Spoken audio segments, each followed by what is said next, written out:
Hello and welcome to Straight Talk, Supply Chain Insights, the podcast for your supply chain leader who is on the go and wants to be in the know.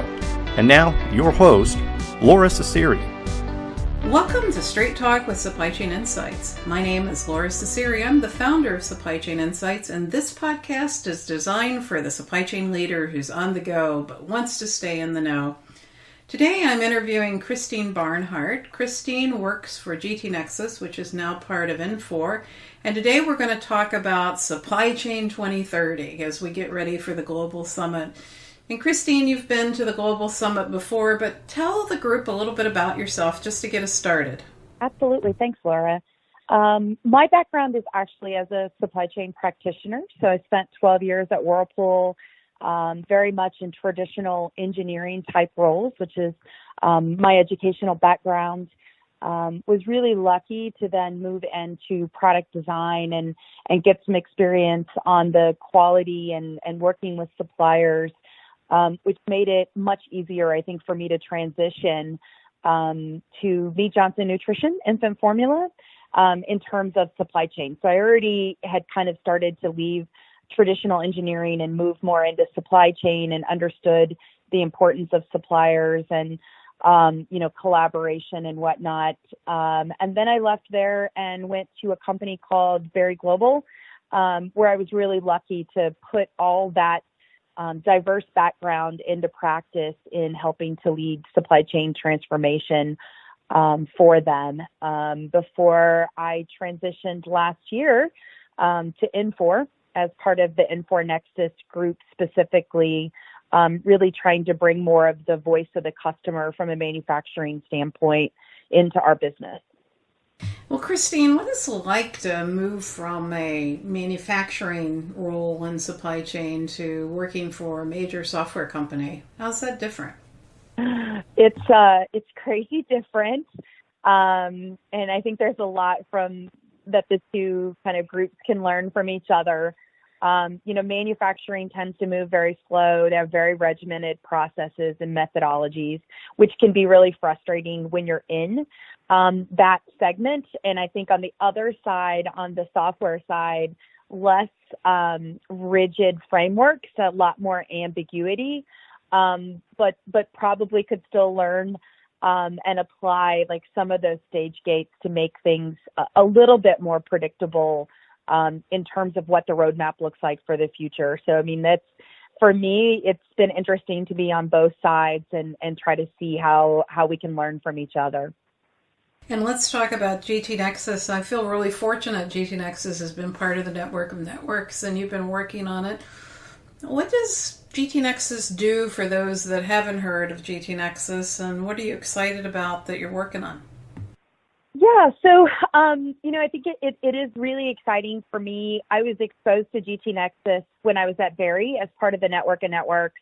I really didn't understand what they did necessarily, but I loved the people and I loved how they were really collaborating within that network of network space. So for me, it was, worth the risk, if you will, to kind of jump on board. And I've been really delighted in what I see within the Infor ecosystem. So, we did rebrand. So we're Infor Nexus now. We want to be part of Infor. We want people to understand that it's, that there's more behind us than just what we did with GT Nexus and Trade Card. And our focus is really helping companies transition from kind of this dated point-to-point architecture where, you're connecting one supplier or one customer at a time. It's not very efficient. It doesn't really allow multi-enterprise, orchestration or optimization. So that's really the focus for us. We are a multi-enterprise, business network or a supply chain operating network, if we utilize the network and networks terminology. And so we're really a network platform. But beyond that, I think it's really getting people to understand that it's not a logistics platform. It really is a supply chain platform. We really focus a lot of energy, not just on, ocean movement of goods, which is kind of our history, but also on supplier collaboration and being able to do capacity forecasting or at least capacity capture within a network tool where, a month later you can go back and you can look and you can say, oh yeah, this is what we agreed to. So really taking, a lot of things that are happening via Excel, via email, and moving them into this network environment. Well, and you do it really well. And one of the things you're working on in the Network of Networks is what is a quality operating network, and what have you learned about all that, and how have you applied it to GT Nexus? It's definitely been a learning. I think I didn't realize kind of the variation in architecture between these various multi-enterprise business networks. And that, there's a lot of people that work in the cloud, but it really is multiple clouds. So yes, you're on a network, but you're maybe in a dedicated cloud space, or it's your cloud space, but it's not truly, there's not truly visibility across everybody that's on that network. And that's really architecturally something that's different about Infor Nexus is regardless of who you are, right? If you're, a retailer or a manufacturer or a shipper, everybody is literally in the same network. And that allows us to really gain insights and leverage distributed intelligence across the network so that we can make better predictions, so we can make, better suggestions for what you can do to really improve your supply chain. Well, and I think networks are very important as we think about Supply Chain 2030. I remember when I started the company, Supply Chain Insights, which was 6 years ago, I was talking about 2020, and now we're talking about 2030, and unfortunately I don't think a lot's changed. What do you think about 2030, and what do you think is important? I think that there are barriers that are starting to shift, especially on the manufacturing side, which gives me a lot of hope because I would agree with you. I don't think a lot has changed in the last 20 years. And some of those barriers are manufacturers are starting, we kind of broken past that discomfort with software as a service and cloud. So I think that was really fundamental to get them to start to look at these supply chain tools in a different way. I think beyond that, the geopolitical landscape is pretty turbulent right now. When you think about, Brexit and you think about the China-U.S., trade war or, issues. And so that is also, I think, really starting to make people think differently about, how they're developing their supply chain, how they're connecting, and what they're doing moving forward. Well, one of the things that you taught me when you were at Berry is just how ineffective portals are and how important networks are. Maybe you can share that perspective because I think you had like 400 portals that you had to work with at Berry. And a lot of times people think if I just put my information on a portal, then I've satisfied my suppliers. Maybe you can share that story. Yeah, not quite 400, about 170. Probably could get to 400 or so with like different logins for different people within the company.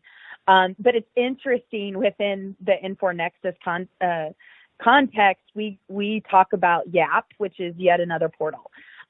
So, we see, especially on the supplier side, that they're just really portaled to death. So, I have one portal for this customer and another portal for that customer. And then even within a customer, I might have multiple portals if they've grown through mergers and acquisitions or they don't have a single, type of ERP solution. And it's not very effective.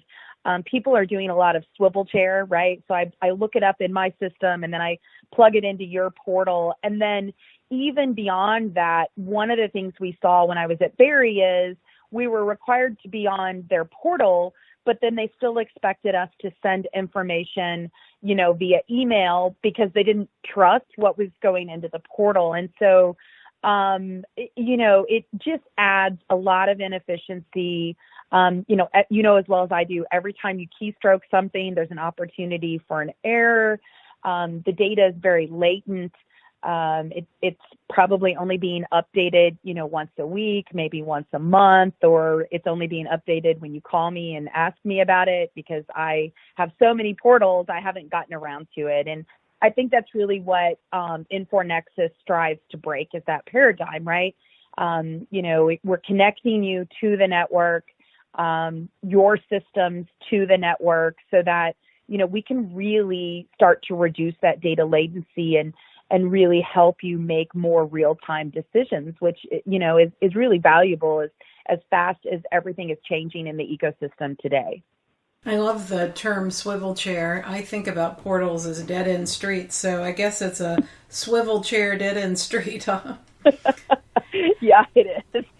Yeah, that's a great term for me to add to my lexicon. How do you think people get ready for 2030? Right now, most companies are operating in silos. I feel they're still trying to define supply chain excellence.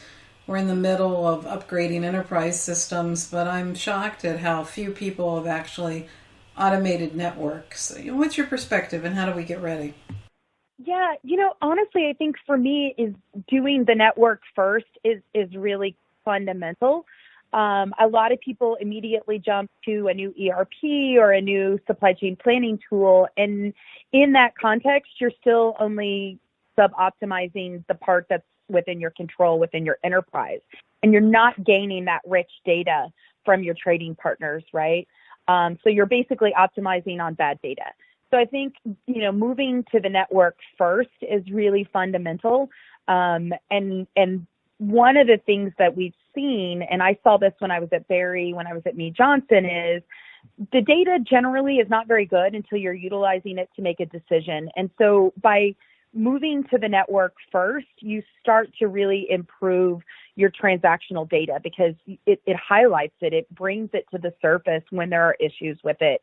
And then from that, then you're moving that good data into the ERP system and into the supply chain planning system, where you're then able to really do optimization on data that's both clean and is real time. So I think that, we need people to kind of shift their paradigm and say, maybe I can hold off on putting in a new supply chain planning tool or upgrading my ERP. Let's think about the network first.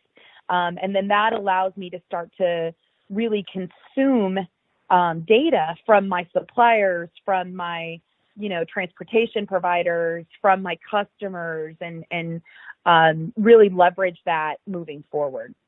And then that's so different than what people are doing. Most people are working on ERP upgrades, or they're working on portal strategies, or they're working on HR systems, right? We keep pushing the network, focus backwards and backwards, even though I think it's critical to corporate social responsibility, some of this risk and resilience that you talked about with global turbulence, and, just being able to work more effectively. I'm just really delighted to hear you give that advice, because I think it's so fundamental, but it's so different than what I hear people wanting to do. Thoughts? Right. It's really a paradigm shift. And, I think the industry right now that I've seen that is definitely taking more of a leadership role is probably in the retail segment, both on the B2B side of it, but also on the B2C, right? Where, I think where you see a business that is really tightly linked to their end user, to the customer, the consumer, they recognized this many years ago. And that is, I think, why GT Nexus Trade Card, the predecessor to Infor Nexus, had such a heavy presence really early in the retail and the fashion segment. So they're really ahead of the game in that context. They're leading the charge in actually expanding the functionality of the network beyond transportation into supply management and finance and, those areas that are really much more high value, where you're really want to make these real-time decisions, and you're constantly focusing first on the customer and then on your internal processes. And you and I think, both agree that companies have to be outside in focused. And I think this really goes with that. Well, I agree. And you've been to the Global Summit now, what, 4 years?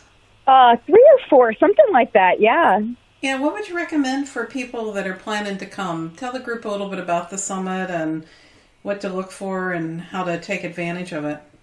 Yeah, so a couple of things. So this is my favorite event of the year.